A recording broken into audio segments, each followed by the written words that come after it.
Hi everybody, this is Lee at Fresh Astrology, and you're about to view your second quarter forecast for the year 2019. That means that I will be reviewing April, May, and June for each sign. Before we start though, if you do want to find me online for a reading or for a life coaching session, you can go to www.freshastrology.com. If you are interested in starting your own business and want support around that, you can find my other business, tribetripsandretreats.com, at www.tribetripsandretreats.com to find out more and join us there. All right, onward, here we go. Hi Sagittarius, this is Lee at Fresh Astrology. How are you? So we're looking at the second quarter of the year, which I keep, in doing all these, I keep calling it term, semester. I'm getting it confused with the school year because I still have child in school, but it's the second quarter of the year, so we're looking at April, May, and June.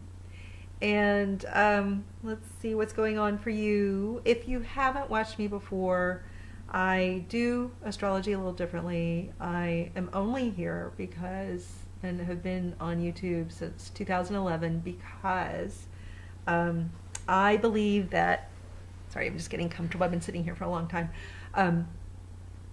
that it's more important than understanding where we are in relation to the sun and the moon, Venus and Mars, which is interesting. Obviously, I find it fascinating. But more important than that, in terms of running our lives and trying to figure out what's going on with us, is figuring out how to step into our own power and to feel empowered, to become empowered, and to take some kind of sovereignty over our own lives and take our destiny into our own hands to the degree that we can. And to not feel at the mercy of anything, especially not a planet. I think that we work with the energy of what's going on with the moon or the sun or the planets. The same way a farmer works with the energy of the sun and the seasons. And, you know, fishermen work with the moon sometimes to figure out how to, you know, get seafood. So, you know, we work with the energy to accomplish what we would like to accomplish and to change our lives the way we would like to change our lives. So that's how I look at astrology. We're not at the mercy of anything. So that being said, let's take a look at April, May, and June. What I'm focusing on in this particular forecast is I'm really looking at the movement of Mars and where our energy is going out into the world for each sign, and then also looking at where we can do some internal, you know, martial arts or jujitsu, so that we understand how to do the inner work in addition to doing the outer work, the doing, the showing up outwardly, or the things showing up in our lives outwardly. How do we also then go internally and do some work in here so we can grow? And it goes into that whole empowerment thing. So let's talk about that. First, let's start with Mars. That's the outward energy. That's where we feel our energy flowing, is through Mars. It both gives us energy and gives us kind of an outlet for our energy. So as we begin the quarter, you've got this Mars hanging out right here on your descendant line, which means it's poised at this kind of doorway on the threshold of relationship. And this can symbolize different things. It can show that you're very invested in your partnership.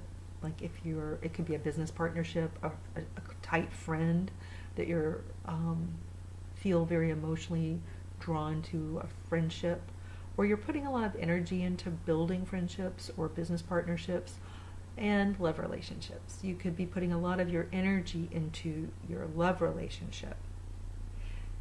You may feel that whoever you're in relationship with, be it a friend or a business partner or a love relationship, whoever that person is, that they've got a lot of energy. Maybe they're very energized. Maybe they're angry about something occasionally, but they may have a lot of excess energy.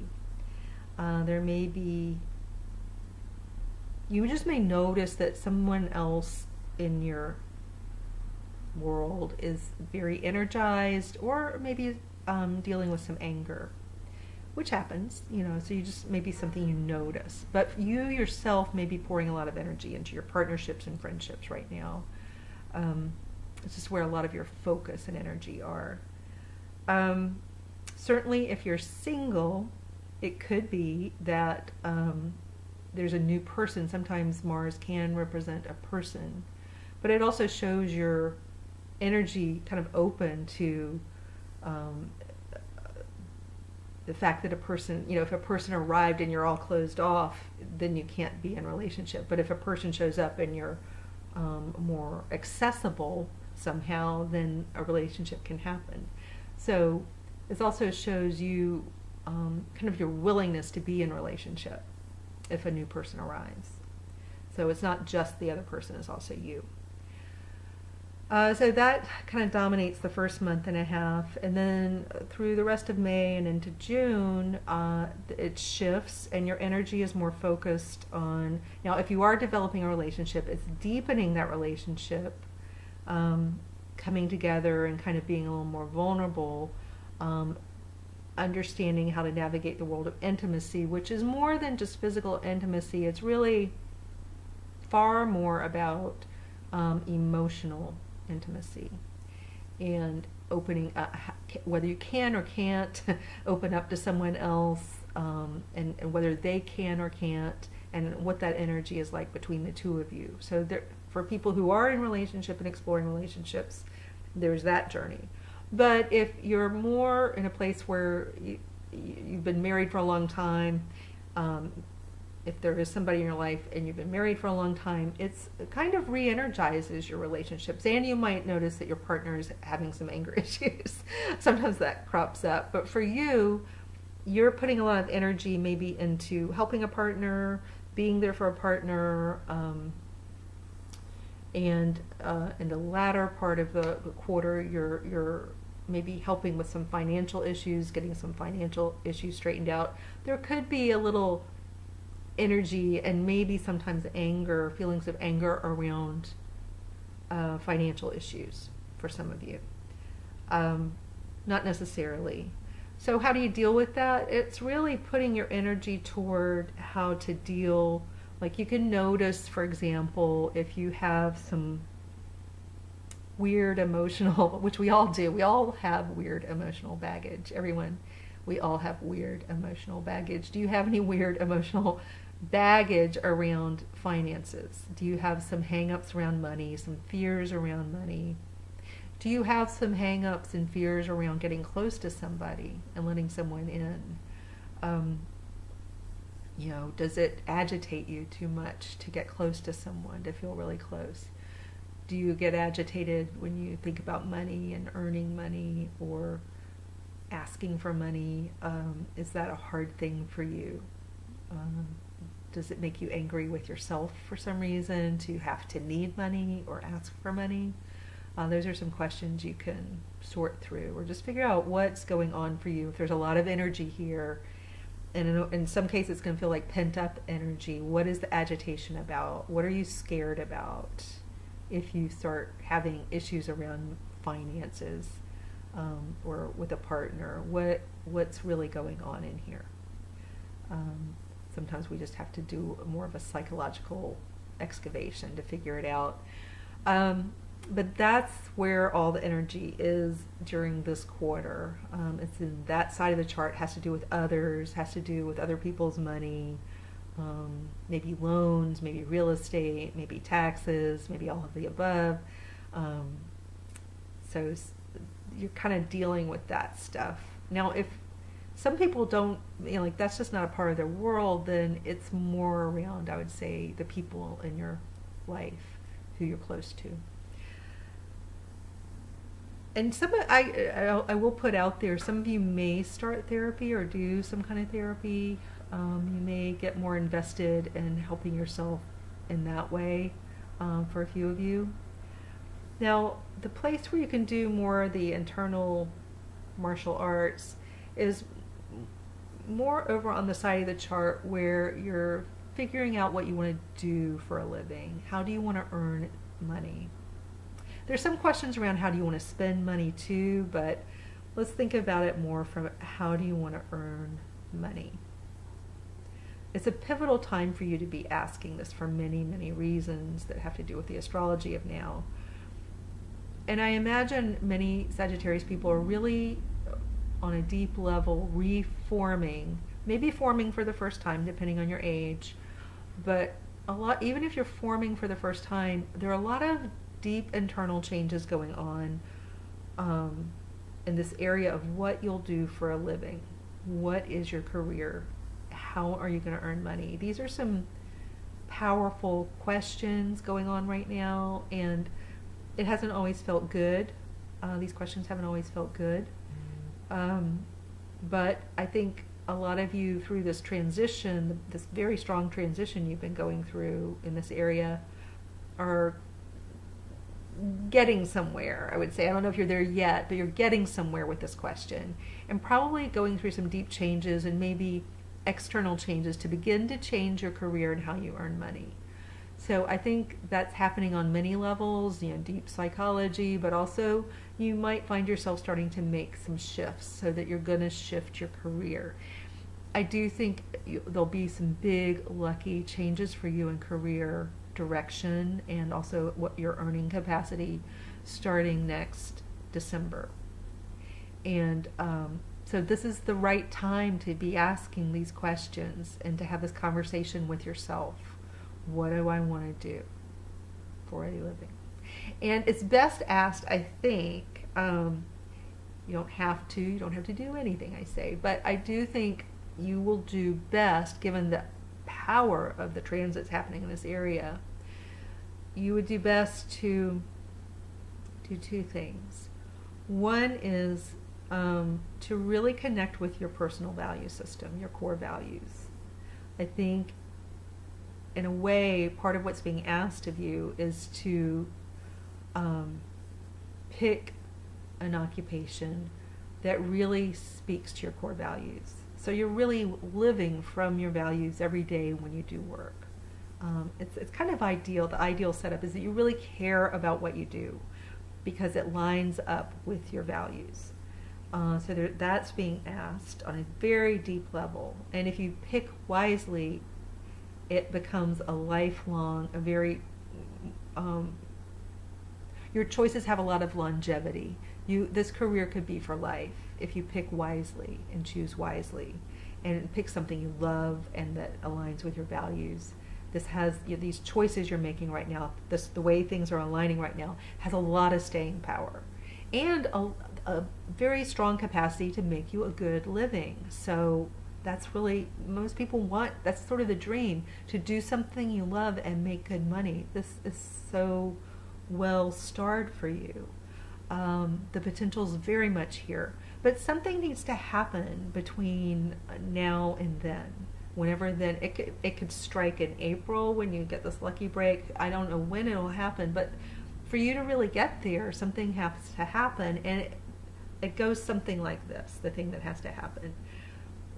There's something you're gripping tightly on, trying to steer your career, and you've got this kind of iron grip, like I'm determined to be a millionaire, I'm determined not to X, Y, and Z. There's something you're clinging to tightly with kind of a sense of fear. The reason you're clinging to whatever it is and trying to grip the steering wheel really hard is because you're scared. You're scared maybe of a financial free fall, not having enough money. There's some fear. I think it has to do with money. You tell me, maybe it's something else. Maybe it's your reputation, what people will think of you. There may be something like that too. But I think it has more to do with money and your earning capacity. But there's something you're clinging to that you need to let go of. Something needs to be let go. And it doesn't mean it disappears necessarily. Like, what happens when you let go is an unknown. Because you could let go emotionally of whatever it is you're clinging to emotionally, and not much could change in the outer world except you just feel better. You've stopped gripping emotionally and feeling so fearful. You've relaxed. And so to the casual observer, maybe nothing's changed, but you feel so much better because you released this grip of fear around something. So one example could be, but it could be a bazillion different scenarios depending on the Sagittarius, but one example might be if you're clinging to a day job or to a type of career. I've been listening to Michelle Obama's autobiography on Audible, and she was an attorney because she thought that that's what she should do with a high-powered education, that she should go straight for what would make the most money, have the most prestige, something like that. And she was capable of it. She was capable of getting all those degrees in high-powered places, and she just did what she thought she should do. And she was kind of clinging to that, like this is the way to go to move forward, clinging to that steering wheel and trying to stay on track with that. But as things happened in her life and as she matured, she realized that that really was not where her heart was. That's not where her values were. And so she had to, at some point, and it was hard, it was not an overnight thing, she had to just let go of the wheel and not care so much about staying on track with something or doing it because, of a whole bunch of outer reasons that didn't really matter to her heart. And so she had to release and let go. And there's something like that. There's some idea most of you have about your career and about what you should do that maybe isn't what you should do. I would have to be talking to you to understand the nuance of that. Maybe you can sort out the nuance of that, but there's something you're clinging to in your career that you think you should do, a path you should take, an attitude you should have, where maybe that's not at all the case. And if you relaxed around the whole ball of stuff going on in your career zone, if you just relaxed a little, and especially any fears around what kind of money you could make, if you just relaxed a little bit around like what kind of money could come in or prestige it might have or what people would think, if you just eased off of those concerns, what might happen? What would you allow yourself to do if you eased off of those concerns? That's the kind of question, the line of questioning that needs to happen for a typical Sagittarius. So let's recap the issues. Your energy, you start this quarter with your energy going into partnerships. That could be professional, could be friendships, could be romantic. Remember always that in the zone of partnerships, exes show up all the time. So this could be an ex showing up and you could be trying to sort out things with an angry ex or a person who carries a lot of Mars energy and brings kind of a Mars energy to the exchange. So you may have an ex rattling around for a month and a half with some issues around home, real estate, money, some stuff like that. But some of you've met someone and there's a new person on the horizon and it's a developing relationship that's getting closer. You're getting closer and closer together, and there's really getting to know each other on an intimate level, meaning emotionally intimate level. But if it's not showing up in the form of a new partner or somebody who you're in love with, it could be an angry ex. It could be a growing friendship. It could be a growing business partnership. So it could be on several levels. But there is this area of really interacting with others to work on a common theme, a goal that you have in common. That's really what the partnership zone. You work together with another person or people to accomplish something. And so there'll be that theme going on for you over the next 3 months. And a financial theme. Where's the money going to come from? Maybe a question. Where's the money? Show me the money. How am I going to make money? How am I going to organize my money? Can I get a loan? These kinds of questions can come up. And in the world of how you pick and choose and make decisions around your career, you're going to want to try to align with your values, your core values, and release the tight grip on that steering wheel of where you think you should be going. And just take a couple steps back and hold that area a little more lightly and let it be a little messy and unfold in a slightly messy, organic way. Maybe what needs to happen. All right, guys, that's it. Take care, and I'll talk to you soon. Bye-bye.